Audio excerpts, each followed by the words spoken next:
On this episode, the wonderful Cy Wakeman is here.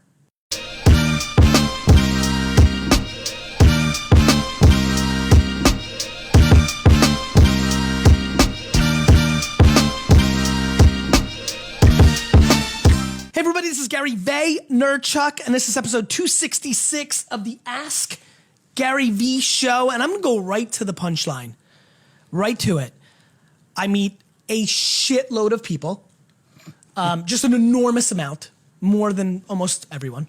I just meet a lot of people. It's not that I'm cool or better, it's just I like meeting people, so I have a lot of 5 and 3 and 7 minute meetings. I like people, unlike India, who shies away from people. When I see people, I like them on the street. I meet a lot of people. There's no question in my mind that this next guest, when we met, after we spoke for about 20, 30 minutes, and listen, maybe it was India or Lindsay, I don't remember who, but I think it was you actually, India, who said, like, I think you're gonna really, really, really like her. It was you, right, India? Or was you, Linz? Fine. But I just remember it was one of the two of you, or both of you, but I obviously, because I know you guys know me, that probably sat in my mind. Maybe you marketed to me, but Sai, I will tell you that I think I have a unique kind of point of view on the world, meaning a lot of similarities with everybody, but when you mix them all together, it's got this very narrow kind of little sliver. Yeah, the intersection of all Yes, of it's that. the intersection. Yeah, It's exactly. none of That's the where the power is. Yeah, none of the components are different. Exactly. I don't remember having a meeting where I felt more aligned. Maybe Claude, who's our chief heart officer, Who I met this morning. Fabulous choice. would Love make her. sense based on how I'm setting this up. I don't know if I ever met anybody who I felt like I gave you a quote in your book, which is unheard of for me. I'm so uncomfortable doing that. Absolutely. Because So I appreciated. can't read and I don't read. And I'll never read somebody's book to actually give a quote. So it has to be about the person. I'm just really excited about introducing you to my audience and this audience. And to be very frank, have enormous ambition. I hope, much like in a very egotistical and selfish way for myself, that everybody knows who I am one day, much more on a merit and kind of thoughtful and just because I think you can bring value. I'm really, really excited you're here. I've been really looking forward to this. Thank you. And Mutual. I really haven't felt many times in my life the way I felt after our meeting. I think we share that cross section. I would agree. And I would agree. And I'm very excited. And so please tell the Vayner Nation who you are and what you're about. Easy stuff. I am actually a drama researcher. And so I research drama in the workplace, how much time we spend in our daily life wasting it away, throwing away, using unproductive thought processes, disruptive behaviors, working against the flow of life rather than jumping in and going with it. Everything from resisting change to tattling to gossiping to focusing on arguing with reality and what's wrong with the world rather than how we can succeed in our current reality. I study that and really am out talking to leaders in HR about how to do it differently, how to really approach things differently. Cy, why don't you tell everybody your background? Let's go to the origin story. Sure. How did Okay. Cy Wakeman get here? So I started out life as a therapist. I worked with... No. I'm talking. origin, way back. Like, did a spider bite you? Yeah. Like origin. Like the good stuff. Yeah, the good stuff. Like, Origin. where were you born? Born in a small town, Belmont, Iowa. Love about less than 1,000 folks. Siblings? Yeah, I'm 6 of 7. I was born in a family of 7 kids. Yep, cliche, And- like you Yeah. like milked cows and like mowed lawns. I mowed lawns, tons Okay. of them, Yes. and walked beans. I walked beans and played, in a small town, played tons of sports. Went out Softball? for softball, absolutely, basketball, volleyball, all this good stuff. I was a member of 4-H. You were one of the, Yeah. like, that means like you would walk a sheep around. Yeah, or like, exactly. Yeah, I love exactly. it. I love it. My specialty, I gave a presentation on how to build a terrarium when I was in the 3rd grade. I still don't know what a terrarium is. It's a big aquarium. It's another use for an aquarium. Okay. But you put plants in there. It's a little landscape. Right. I failed every science class I ever took. And I gave a how-to, and I got a purple ribbon at the Iowa State Fair, and that was the birth of my speaking career. And That's my I speaking am career. assuming off the energy and just being in culture that the Iowa State Fair is a big fucking deal. It's a big deal. Yeah. If you haven't been there, get it on your calendar. It's Have a you big got, when's the deal. last time you've been to the Iowa State Fair? 5 years ago. And was it awesome? It was awesome. Memories? Memories. Well, Yeah. memories and no memories, but that's a whole nother story. I love that. There's a bit of drinking that happens Understood. at the fair. Beer? But lots of beer. Lots hard of wine. Wine? Yeah, Good, that makes lots me of happy. wine. Okay, so you're an Iowa girl.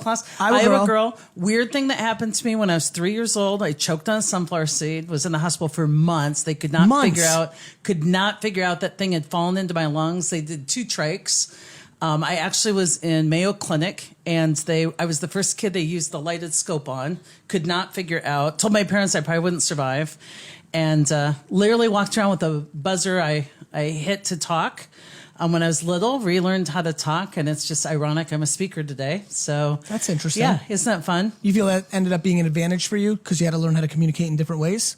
I definitely think the biggest advantage, the adversity, the resilience that 100%. Nobody brought me home and coddled me. My mom was pregnant with her 7th baby, and she was just like, giddy up, figure it out. Yeah, figure talk it out. to kid number 3 about it. Exactly. So there was definitely a no whining rule in our house. It was like, do not argue with reality. Are you concerned at people try? I mean, look, I don't want to get into the whole fabric, like the modern parent trying to but as a macro, you see adversity as an incredibly powerful, good thing, right? Very like a powerful. big ass thing, right? A big ass thing to the point where when I work with leaders, so many leaders are trying to create perfect circumstances so people give them the gift of their work. Yes, and it's like, stop protecting people from reality. Reality is the best motivator.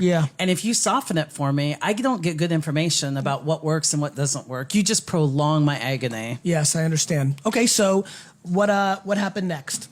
So, by the way, real quick, Facebook, if you're watching, put in your phone numbers. Andy K will be dialing, and we will be asking Cy and I some questions in a little bit, but I'm still on the origin story.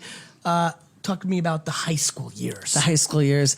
I didn't love high school. I'm not going to lie. It was a little tough. Those Iowa farmers, those small school. Small school. I had about 60 kids in my class. You might guess I walked my own path.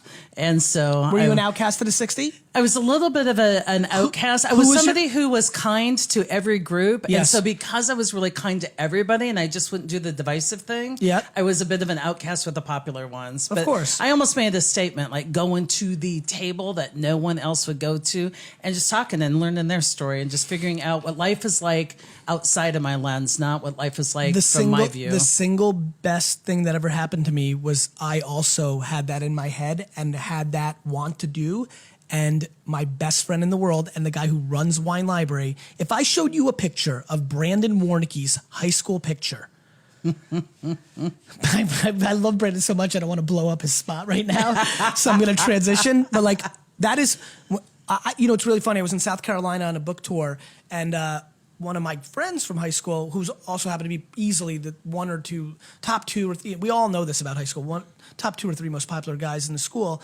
We got together for a glass of wine, it's like 5 years ago.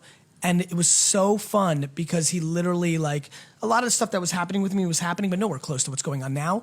But he was like, I'm envious that you were friends with. The whole conversation was, I wish I played it the way you played it. That's cool. I was such a dick.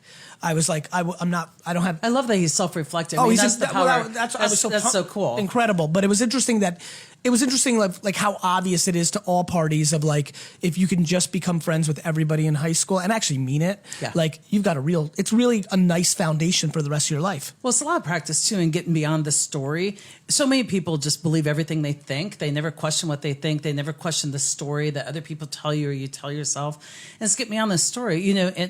I actually had some pretty a tough thing. I was elected homecoming candidate with kind of like the worst guy in our class, and it was a joke. It was like they elected both of us. And to pair you guys up? Yeah, to pair us up. Okay. And he was horrified. This guy was really embarrassed that that the class had done this to him. And I went home to my parents and I'm like, I am not going to do this. And my mom is like, you are going to go buy a dress and you are going to ride in that convertible in that parade. And you have to know you have to know your own truth. Now, she said this to me, you have to know your own truth and you decide whether you deserve that or not. And you go for it. And then after that, my parents were divorcing. The way good kids run away from school, because I was a really good student, super smart. I became a foreign exchange student, went to live in Germany for a year. Interesting. And just felt like breakout. There was more than one way to think. I just was hopped. What year was this? Do you remember? 83. Yeah. So this is Germany, 1983. Yeah, I was super hopped up on just blew my mind. there isn't just one story. The history West there Germany. isn't. Yeah, West Germany. Yep. And I got to visit East Germany. I lived with a woman who was the mayor of the city. She was an entrepreneur, had lost her husband early, lost her parents. Anka von Wittke was a great mentor? Great mentor, super duper mentor. And she was a single mom, had a 5-year-old kid. Her husband had died. She's a mayor of Delmenhorst, ran a business. That she you're like, inherited who's this from her badass parents. German Yeah, chick? loved her. Right? We went to Moscow. We went into the Kremlin. We went to East Germany. We traveled all over the place, and it blew my mind. And this is 1983. This is when Reagan's like, I'm going to blow this fucking place up. Cold War, big It's stuff. cold. Yeah. In fact, I Or wanted had to go. him and Gorbachev at that point had their first kind of like, did Gorbachev just come in? He came in 83. I was going to say, you're testing my history a little bit because I failed science, but I'm a killer in you're history. a killer. Because Andropov was right in there as well. So, before that. So, yes. So I think that when I was in Moscow with her, it was Andropov. Yep. And then Gorbachev came in right after that. Yep. Cold War dead on. So then what happens? You go to college or you don't go to college? So I wanted to go to Georgetown. I'm the first of anybody in my family to go to college. You wanted to go to Georgetown because you knew that Patrick Ewing was on the verge of bringing an incredible basketball program, No, or but was it DC? he is, What was, absolutely. I mean, that is so that's where you wanted to go. I wanted to go. What I happened? had this. I didn't know a lot about college, and I just learned about Georgetown. I wanted to be an international lawyer. I thought it would be groovy. Yeah, you made up something in your mind. Yeah. And? So I went after it. I got accepted conditionally, but I didn't have the money, and so I actually sat my first semester out. I didn't have any funds. Everybody went off to college. I worked as a waitress and went back and lived at my dad's house at the time with the new stepmom who was fabulous. And I waited tables and just hustled. Just not to steal your world, but I was just, I'm going to get it done. And I went down, I visited Drake University in Des Moines. I happened to be down there just on a shopping trip. I thought I'll stop by, started shaking hands, got into the president's office, got the presidential scholarship, just told the guy I got no cash. But I want, I'm good. I've got great ACT scores. I'm super smart. I want to go to college. And he accepted me. Funny thing, I showed up 6 days later. Okay. So the semester started January 6th. This was end of December, 7-8 days later. And I didn't get the college move-in thing. Everybody had their parents and they brought stuff. And I literally just kind of showed up with my clothes. I didn't quite get it. And no one had ever really given me that 101, college 101. So it was pretty funny when I showed up at my dorm and just kind of just the put clothes my on one your back suitcase down and just waited They're tables. like, where's your futons? Yeah, they were like, brought nothing. You didn't bring Atari? Yeah, I get it. Had a blast. Did really great. Screwed that up. Yep. Why? My senior year, got involved with a guy that just was Messed with your disaster. fucking head? Yeah. I allowed it. No, he didn't mess with me. I allowed it. You my messed choice. with your head. Yeah, I messed with my own But head. you were ready to get messed with. I was ready. Right, I needed to learn that. You needed to learn that. Yep. Bunch of women picked me up. I was just talking to Claude. They taught me Course in Miracles, a bunch of other spiritual, awesome, no ego stuff. And I ended up finishing at another college in Briarcliff. Started as a therapist, became a therapist, worked with people, became a leader in healthcare, got my master's in healthcare administration. And my team freaking rocked. And so they asked me all the time, come talk about, we give you something to go turn around. You go in, you turn it around. How do you produce these results? Your engagement's high, your results are good. How do you do it? And that was the dilemma because I couldn't give them the company line. I do it like HR asked me to do it because I didn't. I did it like I knew to do as a therapist. I'm going to teach you good mental processes because you're in drama and drama is emotional waste. And the way you get rid of waste in the workplace is with a process. The way we're going to get rid of emotional waste is good mental processes. I taught people how to think so they conserve their energy and totally focus it on results.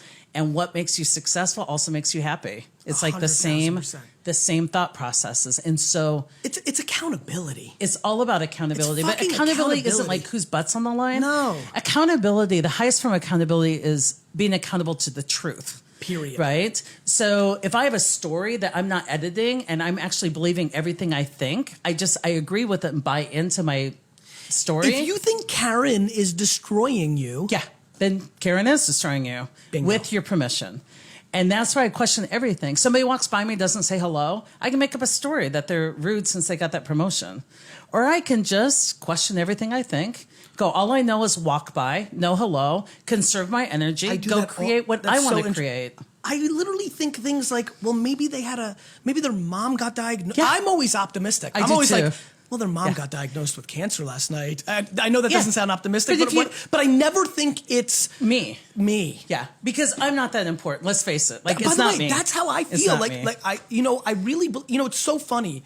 I'm fascinated by the way you went with the title of this book, No Ego. Yeah. Because my personality does, I just feel like I'm as in touch with my ego as I am with my humility. I think the balance of the two is It's the important. whole thing. Yeah. Ego isn't a negative. It's that you are aware and have it in perspective. So ego is, part of it's positive. It's what gives you confidence. Ego is different than confidence in that confidence is like, I'm confident in my ability. And so bring on the world because. What is the definition of ego? Ego, the way I define it in my work and in the book, it's a filter that distorts reality. And this is where you have to be really careful. So it's like wearing a pair of glasses that are the wrong prescription. Yeah. So reality may tell me that someone just walked by. My ego distorts it with they are rude and they treat me like crap. Tell me how, and these are semantics now. Yeah. Because these are just The feelings ego's to me. what creates judgment. It's what judges people. But when I hear you say that, what I go into is, what's the relationship between insecurity and ego?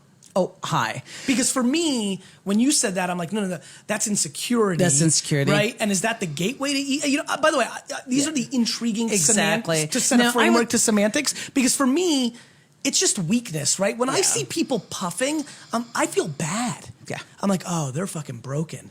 Yeah. Like when I puff, it's because I'm competitive. Like when I think about when I'm puffing, it's because I want to win this game. Right.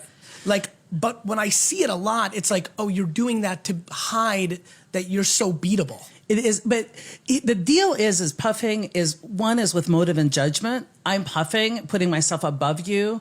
And when you're puffing to just say, we could build this together, you're just saying, I will confidently show you what I bring to the table and let's make this work. So ego comes with judgment. It's the creator of all stories. It's with malice. It's with motive. It's with judgment. Yeah. Because just being open-hearted and open-minded and available but confident in what you bring to the table is not ego.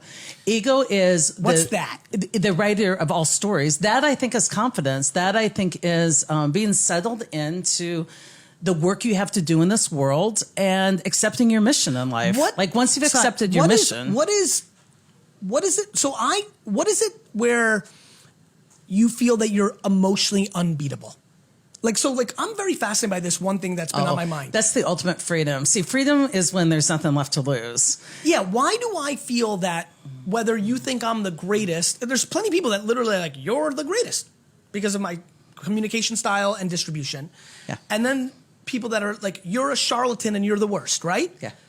But that story. Why don't I think either of them are true? Why Neither is one's it true? They're both projections, right? Because what I think about you has nothing to do with you. It has to do with the lens I see you. Yeah. They're both projections. They're both their view of you has nothing to do with you. And so it's their filter. It's their filter. You just are. I think I'm a mirror. Yeah.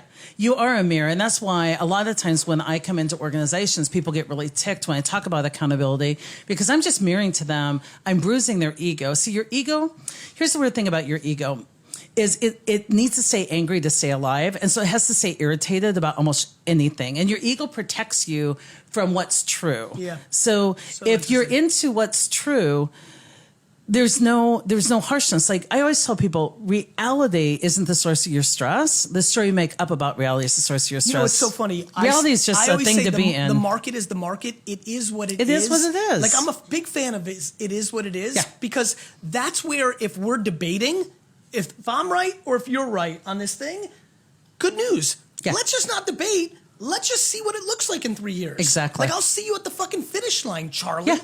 And you know what? If I called it wrong, that's accountable. That's healthy too. It's like, great. What can I learn from that and move on? Let's get a phone call in, Andy. Awesome. Sounds good. But the ego really is our filter on the world, and it leads to judgment, and judgment leads to drama. And most of us have no idea how much our ego's out to play.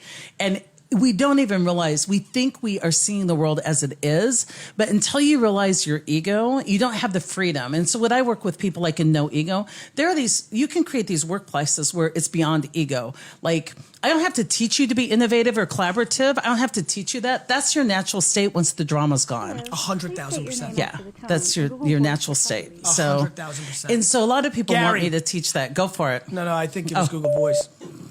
Oh, you're doing that would be a call I Somebody's wouldn't phone want to miss. Let's see. Who's this? It's Illuminate Solutions Okay. from Corpus Christi, Texas.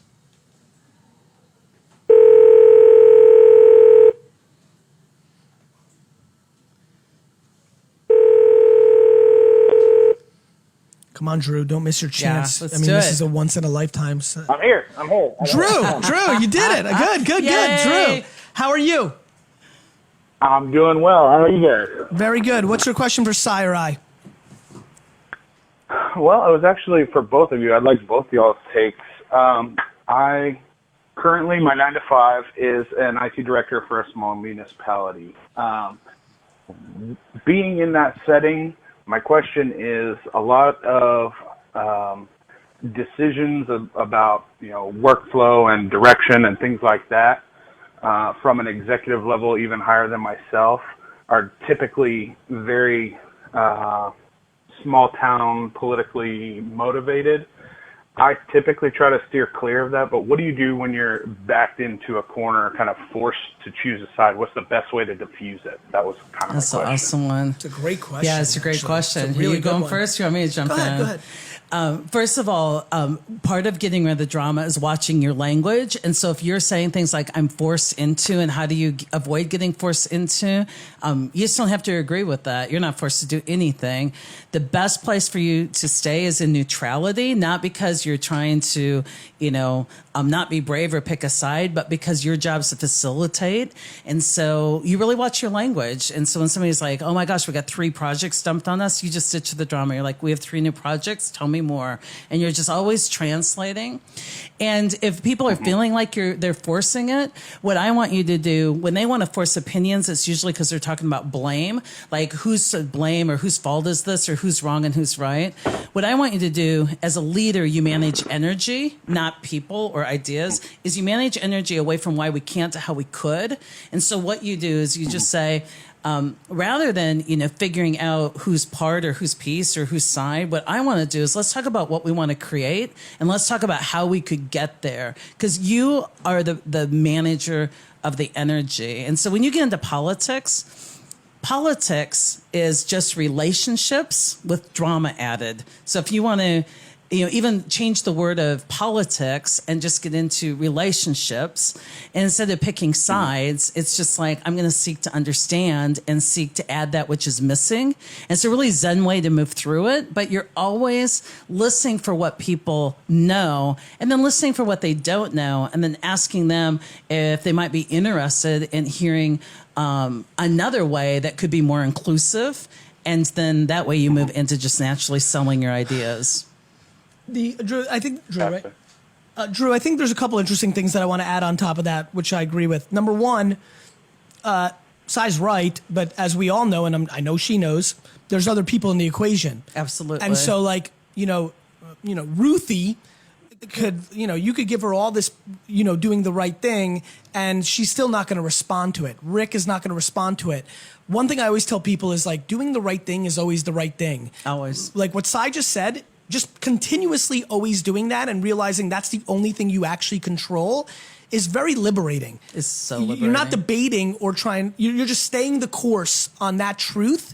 And I really do think that people are watching and you gain leverage from the historical correctness of your actions. If not in the moment, over time. And so for me, it comes down to leverage. Life is about leverage.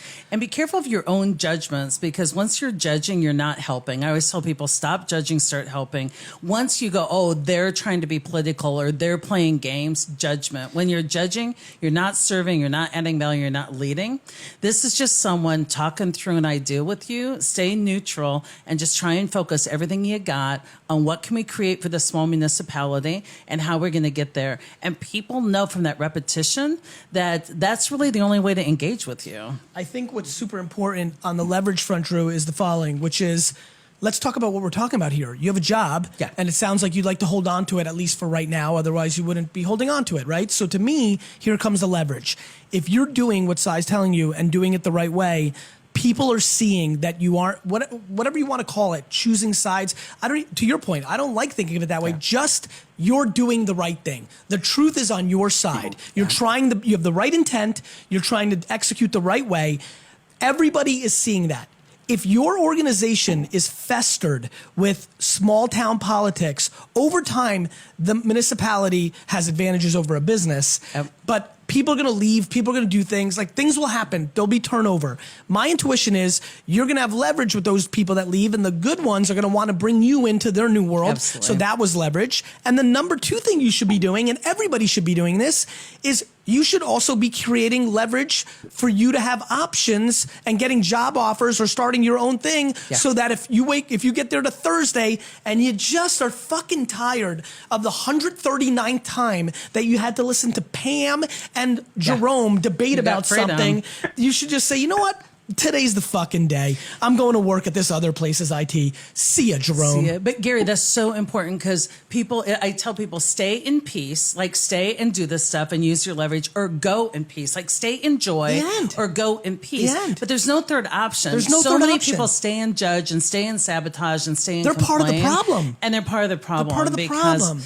You know, you it's wake all up and you're about- like, wait a minute. Yeah. I'm part of the problem. Exactly. Stay in joy or leave in peace when it gets to that. But I also I know that you are always co-creating, and so your response to that is so important. And a lot of people come to me with drama, and people ask me all the time, Sai, when colleagues come to me, how do I ditch the drama? I mean, that's really the basis of the question. Sure. And you do two things. One, you say something incredibly positive that you mean about the opportunity at hand, and it makes a statement about you're in. And then secondly, you focus on what can we do next to help. So if somebody comes up to me and they're like, Gary's not doing this crap, and Gary's really behind, and he does this crap on purpose, I'm going to come out in a strong way. I go, I love Gary, love that guy. Super What should we be doing? charismatic. What should we be doing to help Solidly him? cute. What should we be doing? He's adorable. What should we be doing to help? And most people will say, well, I'm not getting involved in that hot mess. And That's then I'm right. like, great. What do you want to do next for this project? And it just shows them we're either helping or we're out. Love that. And so, yeah. Drew, I think you extract any value there? Absolutely, absolutely. Leverage, brother. Find one, attack it head on and create a parallel universe that you can jump to if you feel like you can't do Absolutely. anything about it. Yeah. Most of us Let's go get next drained one. by our external environment, and it's only when we give that power. Like, I can live, there's two ways to go through the day, joy or misery, same job, same boss, same everything. The difference is in the story, I believe. How much responsibility in these situations do you put on the ultimate boss? In the macro of everything you've been talking about, I think what percentage, and maybe I like percentages. You want my honest? You want my honest? No, I'm here for your bullshits. We're all here, Sai, for your straight horse I shit. put 0% on the boss. Now, is it good to Interesting. have? Is it good to have if I have a This is high your point of view. accountable, a Yeah. high accountable meeting, a great environment is Yeah. the sweet spot. Yeah. However, for my happiness today and my success, I put 0% I understand. on my boss. And A here's toxic work, you're auditing a toxic work environment. Yeah.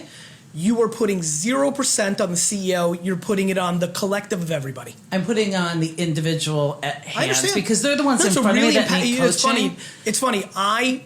And this is not a joke, and people know this, and you might even know this because I know you've seen some of my content. I legitimately think 100% of the issues at VaynerMedia are my fault. But what you're saying is, cool, Gary, that's Yeah, fine. I want Have you fun. to think that, Have and then I fun. want Tyler to think that 100% he's got something Oh, to he do with. doesn't. He doesn't. But I want Jake definitely doesn't. Yeah, the answer isn't either or, because that's the blame game. Is it the leader or the employee? I get that asked all the time from the stage. Is it, so my employer doesn't do this for me. If you're the one in front of me, it's all you. Love it. Now, Let's move forward. The Keep talking. organization, the organization also has responsibility in that. They're not going to be in business very long or win the war on talent. Correct. But the sweet side is when both is there, but I can only work with the person in front of me. I totally understand that. I love that. And it's my climate. I love that. Hello, this is Mike. Mike, this is Gary Vaynerchuk from the AskGaryVee show, and you're with Sai Wakeman. This is amazing. I'm excited, man. What's your question? Hey, listen, so I spend a lot of time managing in restaurants, Okay. And I'm actually just 2 weeks ago launched my own company, consulting in restaurants. Okay. Congratulations. Congrats. And You're in luck. I Thanks spent a so lot of much. time as a banquet waitress, so I know this business. Absolutely. So I really have two things that I see that leadership is lacking in restaurants. And the first one is blaming generations. Yeah. I know this is something that Gary's been talking about a lot. This shit pisses me off. It drives like me these nuts. these You just got us millennials. both I'm like, are going. you fucking kidding me? Like millennials. First of all, by the way, real quick, like 60s babies and like it's so crazy. It's I walked in snow 14 miles. It's ludicrous. It's a story I make up. When I make up stories about millennials aren't motivated, I make up that story to justify why I haven't adapted my leadership style to lead millennials. The end. Oh, by the way, historically, they'll be proven to be way better fucking people than you two. By the way. They already probably are. It's not even I love fucking this. close. You guys Anyway, go. sorry, you people, got us fired but up. people Go ask ahead. me if it's a generational issue, and ego is a human condition. It's not an age issue. It's about a human condition issue. 100%. So absolutely. So go on. What Go was ahead. your We're sorry. question? We got fired up. No, I love it. That's great. So what you said, kind of a little tactical there, you said that you kind of blamed yourself a little bit and say you haven't adjusted your own strategies either. Yep. Is that what you're saying, Si? Okay. Yeah, I mean, look. I mean, I think what Sai's going to say. I'm jumping in real quick. Like, let's just get everybody 100% account. It's crazy. I've just actually realized, Jesus Christ, my mom, my wife, my best friend Brandon, like the people I like the best are in the business of 100% on them. Because Like, there's no, I'm ego. 100 on me. Yeah. They're 100 on them. Yeah. We never and fight. together it's Super a sweet easy. spot. Yeah. There's nothing to fight about. I'm working my stuff. You're working your stuff. And I think one thing that you might want to think about if you're consulting is, and this is where I think Sai is very powerful. We all go down the path of like, think about how you framed it up. One of the things I see that leadership at restaurants is doing wrong. What about fucking $12 an hour Sue? She might be doing something wrong too. Like you're supposed to be on time on your job. There's somebody else out there that will be on time.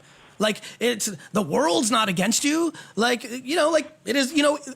I don't know. Like it's just so awesome to think that it's your fault. It makes it so easy. Well, it's the ultimate Everything's freedom, fucking right? Easy. If I have the ability to account for how I got here, then I've got the ability to respond differently. And that's so much freedom. Like I could change this minute and have a whole different life. My big thing for leaders, like my biggest thing is real simple. Like I don't even see the logical path as a CEO or the leader of a company to blame anybody else. You're in charge. Just fire fucking Lindsay. Yeah.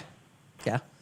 So I see that same thing with individual managers. If they're running their department but they don't want to own it, then you're failing. I mean, you got to switch that around. 100%. If Andy is digging around and not managing the 16 people because it's super hard and he's got to do his own thing, like I see it on our team, but like Andy can come and talk to me. And then and Jake can come and talk. Like it's all open I've created a framework where the door is open. Like it's on you to not fucking walk through it. Totally. And here's the human phenomena that happens, though. So something happens, and as a leader or individual, I step down rather than stepping up. So let's take it super easy. We got somebody sitting at a table that it was the grace between two sections, and they sat too long, right? Stepping down, I'm like, you know what? The hostess should have consulted me. They didn't tell me I had a table. Stepping up is, I had a customer waiting. I'm going to jump in and make this happen. But people step down, and then they justify why they had to, and they blame their circumstances. 100%. And it's called BMW driving. It's bitching, moaning, and whining. The hostess didn't tell me. I have too many tables already. So when you step down, then to fix it, they're already in a victim mindset. And they go, well, to fix it, we would need a whole different seating pattern. And we need to redesign the sections. And we would need, to train the servers. No, you don't. See, everybody thinks circumstances are the reasons they can't succeed. Your circumstances are just the reality in which you must succeed. And guess what happens every day on the floor is we have some miscommunication about sections, make it happen anyway. So what leaders need to do, instead of fixing people's circumstances, they need to call people up to greatness. Given these circumstances, what are you going to do to be great anyway? How are you going to succeed anyway? So leaders work on mindsets and mental capability.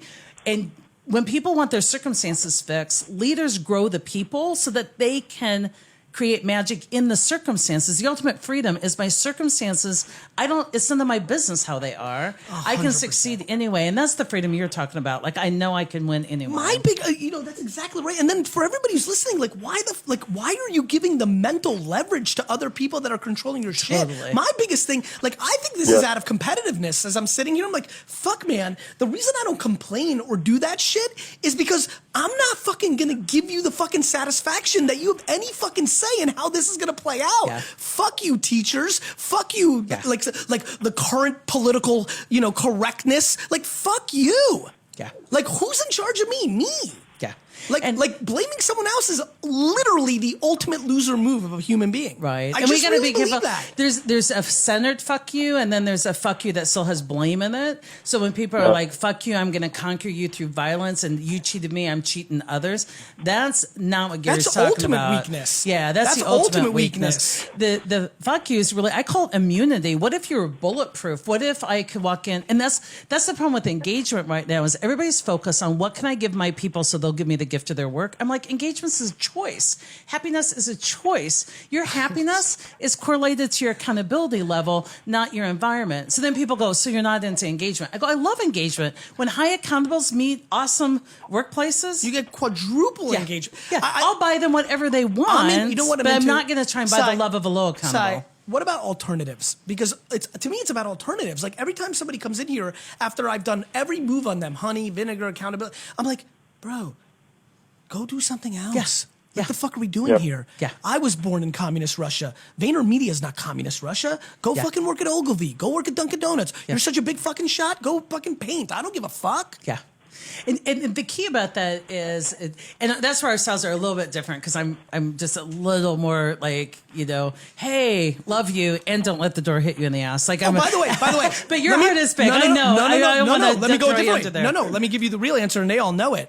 This is just me being a tough guy on the mic. I never talk Yeah, like that in real I was life. gonna say. One on one, I'm even too. You're like an iron marshmallow. You're iron on the outside. I'm and I'll talking mushy like on the this. inside. I'm talking like this because prove I'm the point. No, to try to impact. I know my energy for some reason gets people to do something. Yeah, it gets beyond ego. I'm trying right now to get 3 people who are watching. Yeah.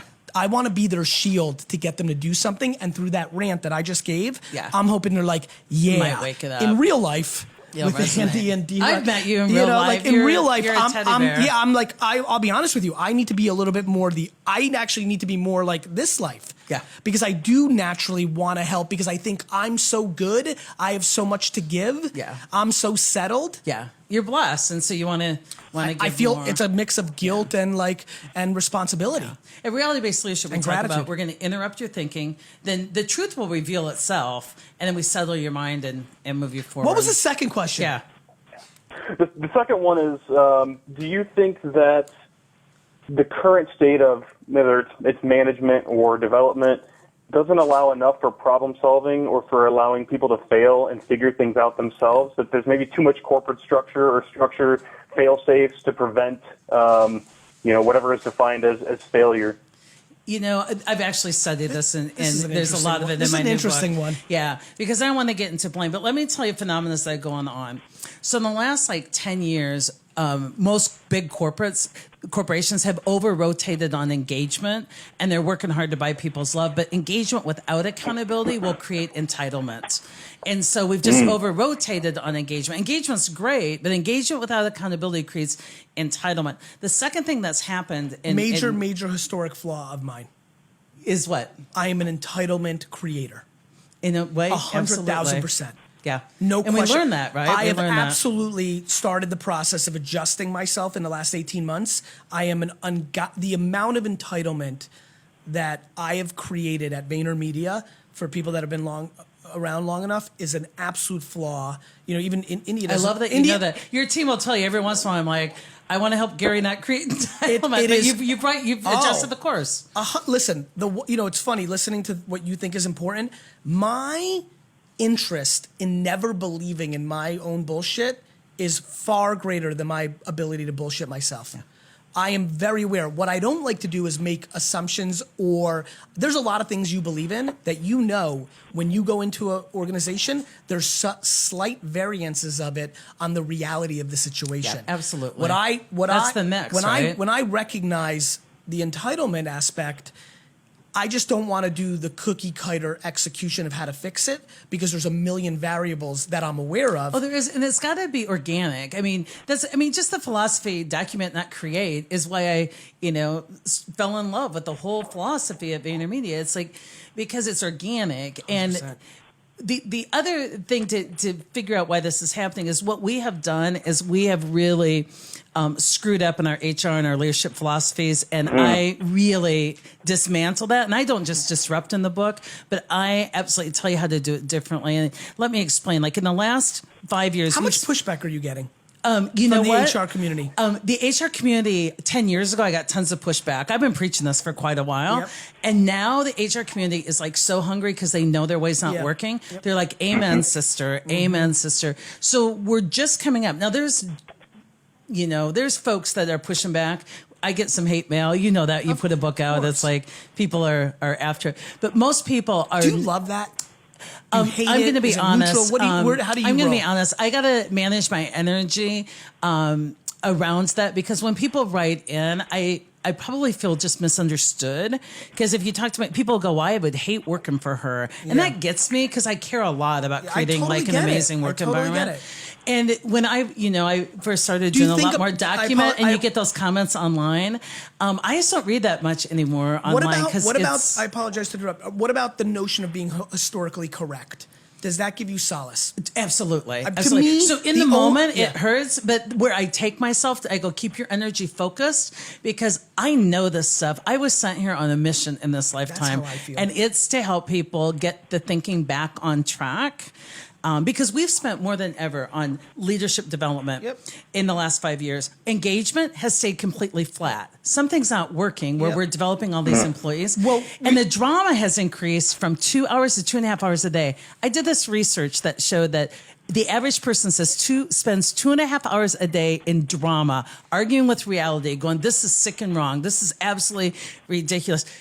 I watch so many of your fans go, I don't have enough time in a day. I'm like, I could save you 2.5 hours a day in drama, just think what I you can could save do with you that. an hour and a half of fucking watching YouTube videos and Netflix. So now we're up to what, 4 hours?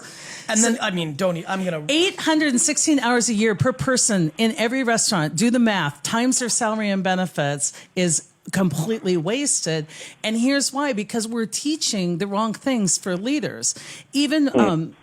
what we don't do for leaders is we teach leaders to give feedback. Now, feedback is good. It helps people understand, their impact on reality.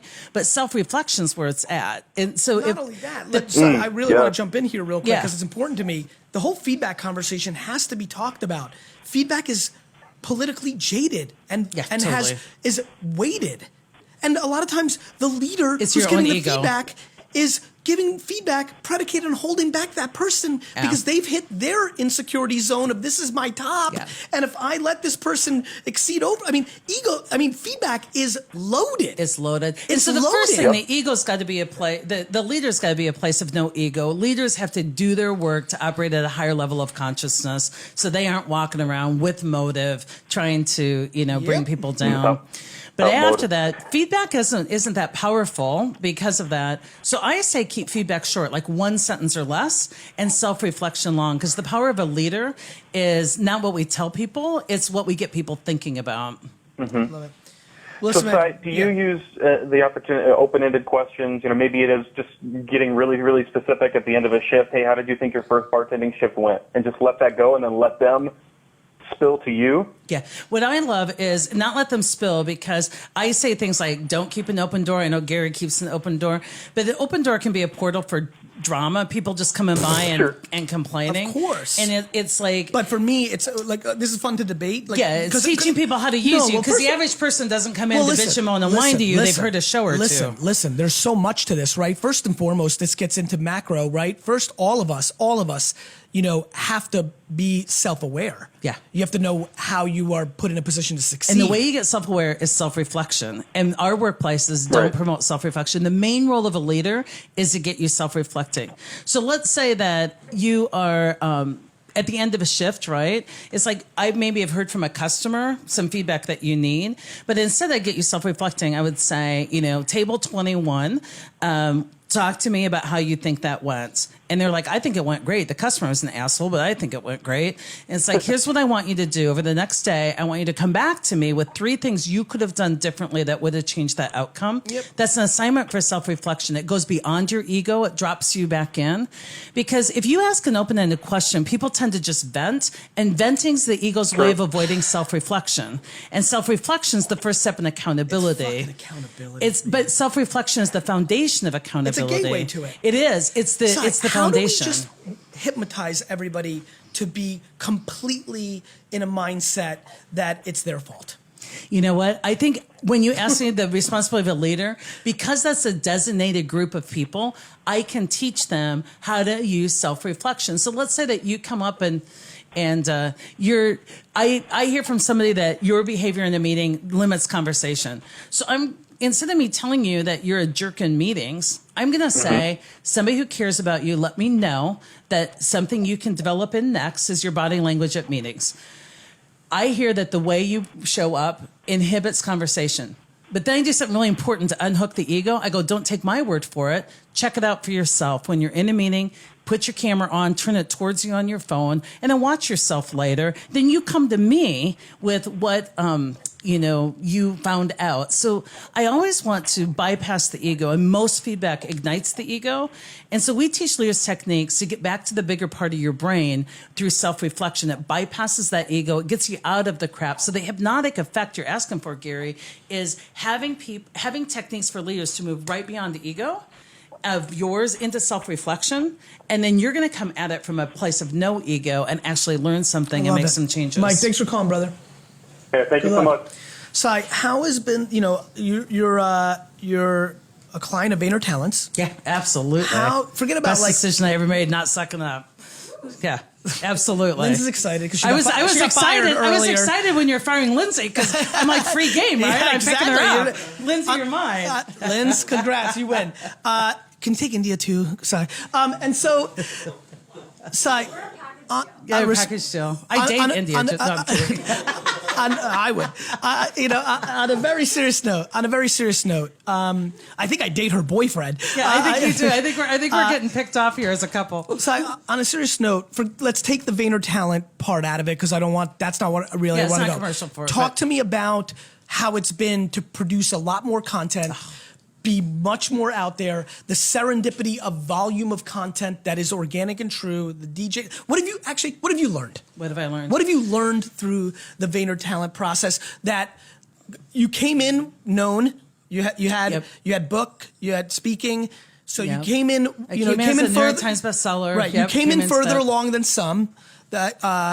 What was the most, you saw what I was doing, I assume, I'm trying to remember. Yeah, You're it's like, a great story. I actually was drinking wine, learning to ride a Segway, a little hoverboard in my basement. And somebody goes, hey, look, check this guy out. So I'm watching Garyvee while I'm learning to do this hoverboard in my basement with a glass of wine. And I'm like, he's on to something. I love it. We have film from this. I'll show you sometime. I'd love to see it. What's the biggest things you learned? What's the thing that is completely like, holy crap, I would have never seen it unless I started doing it. Yeah. And what's been like, oh, that is so tried. Like, give me some framework around this. So one thing I preach is that, this whole way that I talk about being differently in the world as a leader and an employee, it's not something you just move the switch on. Like, I write books on it. I screw it up, but only daily. But people don't get it from you telling it. It's like we needed to make it visible for people, for them to really get it, like on a daily basis. So what documenting and working with Vayner Talent has done is it's helped me make these things I know from my research. And when I work with individual clients, I know that they work, but it's helped me make them visible on a daily basis to people so that they get this stuff into their DNA. It like soaks in. So it's been fantastic because when people connect with us, our brand's buttoned up. There's a lot of content out there. and they experience what we really want them to understand about us, which is we believe the world's abundant. And so I will give you everything I have for free because I really care about changing the conversations we're having about leaders. I want you to change how you interact with people. You can be happy at work. Suffering's optional. Like, I just want you to get this. And what happens is counterintuitive, but the more you give away, the more people crave it from you personally and in a formal way. So I have all these speakers go, Cy, you're nuts. You just give everything away. Why would they ever pay you to come? Story of and my life. yeah, and I'm just like, well, I tell you is that when people get into this, they feel the relief. They feel the like, work can be so cool that they are dying to meet me. And in fact, one of the coolest things I learned was that everybody is selling to the decision maker, but the decision maker is being influenced. And the decision maker doesn't really make decisions because they're so scared. They just sit there, they think about making decisions, but they never make a buying decision. Like, so everybody in my industry is like, I have a sales team of 10 and we go talk to the CHROs and they go, what's your sales team? I go, build a fucking brand and let them come. I go, I'm with Vayner Talent, and it's hard to explain to them because most people aren't that up to date. Thank God I have 8 sons because the only reason I can do half of this technology being 52. But when I explain that to them, I say, imagine this. Wait a minute, you have 8 sons? I have 8 sons, Richard and I. 4 I gave birth to, 4 somebody else. I gave birth to and Rich raised 4, not somebody else, Richard, my husband.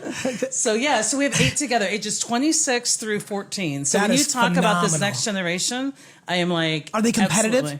No, not necessarily. They're competitive in the world, but not with each other. Yeah, we got college football players. No, I get it, but I love competition. I know you do. But there's peaceful competition. There's peaceful edginess. No, yeah, I have some of that. Yeah. I have it. You know where I have that? Where it doesn't matter. Yeah. Like I take wiffle ball way too serious. I take ping pong. Exactly. I don't, but in life, I'm the other one. I was going to say, you're not competitive in life. You are a generous, abundant person. I want to win, but not at anybody's expense, and I want to win in a manner that will help others win. Yeah, and that's where people confuse competitiveness. Whereas in darts, it's different. If you and I play darts tonight, and let's say for some weird reason you were phenomenal in darts because at the Iowa State Fair the darts was the big thing. I was going to say, be careful. And you killed me. I could throw a dart at you. Like I get weird. Like that's where I'm weird. But I think I do weird stuff. Is when guys, the stakes. I punched AJ. Stefan, you know this. Yeah. But that's play. Weird, right? You're. Yeah. But you're using your competitiveness for play. It's a part of you that you like to bring out and play. Competitiveness gets you in a zero-sum game quickly at work because 100%. To compete, it's like, I got to win, you got to lose. What if we collaborate so they both win? And that's what people don't get because I tell them, imagine this. You've got a chief HR officer and instead of you selling to them, they get a video forwarded from 40 people. And they've tried to get these millennials in training and they skip it all the time. Imagine if they go, hey, have you heard about this woman? And they just send the content that I've been feeding them. It's like that influence. That HR person's on the phone going, I have to bring you in. All my people love you. Listen. And they're dying to be a success. And then I go in, I make them a success. But I get I can't give words to it, but I get where you're going with it. The night I was on the hoverboard and I'm watching you, I said, and my team will tell you, I'm like, holy shit, this is it. I don't need a sales force. This is it. And it fits in with my philosophy that I will feed the masses, and anybody who wants a graduate course in it, then you can pay me for the graduate course. You know what? You figured it out because we actually have a need to have both. When I think about my wants and selfish needs and desires for myself as an entrepreneur, I want to be an all-time entrepreneur, but it never crossed my mind that the amount of money was the score. Yeah, that's not how I keep score. I never thought, I knew I needed to make enough. I love money. Don't get me wrong. If I'm the best guy and everybody, then I needed it at some level.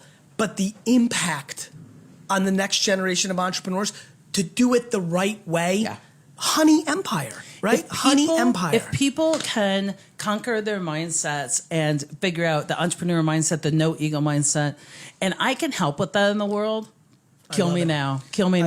No, I like the cash involved in it, and you've got to do a good job managing the cash. You got to say no, we need to say no. Yes, we need to say yes. But for the masses, I just want the conversation out there. And so my biggest aha, the power of social media blew me away. Like when I first started and we switched a lot of my pages over, I mean, we started over from zero. That was blind trust. So like, we're crashing your Facebook page. We're crashing. How many followers you got, Si? Okay, 0. And I watched the first number 1. Come on, like follower number 1. I'm like, oh my God. I have a Was follower. it son number 4? Yeah, probably. Because I'm like, you will go follow your mom. They're like, my kids are like, we don't even do Facebook. That's old stuff. But watching that happen and just be, not obsessed with the numbers, but just watching an idea spread. It's the feedback. Yeah, but an idea spread, like I'm in the airport and people are like, I recognized your voice and you helped me. Like when people write in, like I'm in the same job. Do you love taking a selfie in an airport? Like have you been recognized yet from like all this content? Oh yeah. It's fun, right? Yeah, it's pretty fun. I'm not going to lie. India loves it. India loves being famous. I can't tell oh my you. God. When that stalker took a picture of her like apartment building, she was super pumped. My kids think it's really dorky. It's so funny for them because they're like, oh, mom, stop talking to people. Stop taking selfies. And for me, I hope it's not an ego thing. I hope it's not an ego thing, but I'm glad to hear the story that they were helped. I want to wrap up with this. Okay. This is a very weird question. Okay. When you walk in the airport, do you look at people's eyes? Do you like look at people directly in their face? Okay, here's the deal. When I'm in a good centered place, when I'm centered, I make eye contact and I try and look deep in their eyes. Okay? And I'm talking random. I'm just Random talking like people. you got it Like tomorrow. So tomorrow I'm going to go to the airport. I'm flying to Seattle. Yeah. And I will look at every single person's face like the way I'm looking at Jake right now. I mean it. It's so, now, when I'm low energy, I'm a total introvert, believe it or not. I go in and I just want to totally like disappear into my seats. you stare at people's faces. Yeah. Well, yeah, because you're D-Rock's hoping that they're scared, going to yeah. recognize you, D-Rock. I know what Yeah. you're doing. No, but if I want to be in touch with the human race and if I want to D-Rock. stay humble, I got to look people in the eye and see right there that they're a whole person trying to get their deal done. Like, even if you just, for me, I like to do it because I like to project compassion. I'm so into it. Like I really wanted to ask you that. I don't know. I just love the idea of looking at everybody's faces and like I love smiling. I was just going to say, I smile at people, I get them to smile people back. love it. Yeah. They it's love it. so good. Well, isn't our main human need to be I seen? think so. To be like somebody saw us? I think so. Like, how cool of a gift can you give people to go, I really saw you today? I think about this shit all the time. I'm like, wow, it costs you nothing. Nothing. And like, and when I mean nothing, I mean cost. It takes 100th of a fucking second because time and energy is something. Yeah. But it means so much. Like people get, you know But what? there's I whole really hope cultures. everybody does it. Yeah, I hope there's whole everybody's watching cultures. this smiles in people's faces Smiles at today. people. When I'm traveling in India, just the whole concept of namaste is like the spirit in me sees the spirit in you. Like I see you. And I think that a lot of people tell me they don't get opportunities. And I think it's because you don't look people in the eye and engage people. They're in the no business side. Yeah, People are in absolutely. either the yes business or the no business. Yeah. People just saying no. Well, there's science behind that. You can ask somebody how lucky they think they are, and they can rate themselves super lucky. And while they're doing that, you put money out in the parkway that they have to walk through to get to their car or their train. Like you hang money from trees and put money on the ground. And the people who rate themselves lucky find the money. The people who rate themselves not lucky don't find the money. And it's the same money. It's set up in the same place. That's where people say they don't see opportunity. They never meet people. When the It's 'cause human, they're not doing when that. the human beings get to the place in time where they map the brain Yeah. is the grossly underrated thing in our society. Yeah, we're already there where we're mapping it. But you know what I mean, Yeah, right? Like the brains are absolutely. fucking up. Like honestly, like I'm not into like the secret. Like I wish $1 million, but like, I'm not into that. but But I am into singularity and all that we can download. the brain's underrated. It's I'm telling totally you, the brain's underrated. underrated. Like, And the more we understand can our I ask you a brain, which is question? understanding ego, the better we are. I did something weird 7 years ago. I need your help. Okay. I decided on a flight that I would not get sick again, like a cold, and I haven't. And there's a couple things. This is where I get very weird, and everybody's gonna make fun of me in the comments. And I get that I'm not right. Like I'm willing to play the logical part of this out. But a couple fun facts on me not getting sick from the day that I decided that I wasn't gonna get sick. Number one, I used to would- tell my team I getting would- sick is for victims, but anyway, go ahead. I believe in this shit. I genuinely, like, when I think about who calls out from work and how it maps in my brain, it's a very funny game. Anyway, going back to this, 7 years ago, I decided I'm not going to get sick. The prior years, I would be sick minimally once a year where I would have to stay home because I had a fever, 102, 103, 104, like dead, like really truly sick. Since this day on this flight, I have not. Here are a couple fun facts that I need to give you in data before you answer. Number one, I don't wash my hands. Number two, I travel a shitload and shake hands and kiss babies. I need you to. I work a whole lot. I need you to answer why I decided mentally never to get sick again and have not. Sai? Right after you knock on wood. No, I'm kidding. It's true. Like on a very, I'm obviously joking, obvious, but I'm making a joke to wrap up this episode. You got to ask the question of the day, so think about that. But the reason I just told that story is whatever the fuck is happening there, boy, does it feel like it maps to everything we've been talking about, which is this is a fucking mindset. Yeah, it is a mindset. This is a religion. Yeah, this is binary. It's a daily practice. This is a binary. Yeah, and it's all about and all roads lead to this. Every universal principle, every spirituality, every philosophy, everything you can find leads to this whole being able to understand your mind and move beyond it and operate in new ways in your own brain. It's all related. All paths, whether it's transcendental meditation, all paths lead to the center. But you can't be delusional, right? Like that's where like you gotta have that balance of like mindset and like reality and why you talk about truth. Yeah, it's all Indy, about. how many sick days do you average a year? 0, 1, 4, 9, 2, 0? 5 and 10, I guess. Yep, makes sense. All right, question of the day, Sai. You are so funny. My question of the day, and I know that. I know when you're on this team, but that's interesting, right? Yeah. 0 for India when she was on Team Garyvee, like tons when she's in the VaynerMedia machine. Uh oh. Yeah, like 50. It's an insight. Part of it too is Me and Andy both ate the same spoiled fish the other night. He got food poisoning and stayed home. Interesting. Some of it too has to do with your resiliency factor. I was about so, yeah. My question of the day, Yes. and this is a question for self-reflection, because the way you get out of ego and you get into self-reflection is, who would you be without your story? Interesting. Like, who would you be? What would you be doing if you didn't have the story you're telling yourself right now? If you were just, who would you be without your story?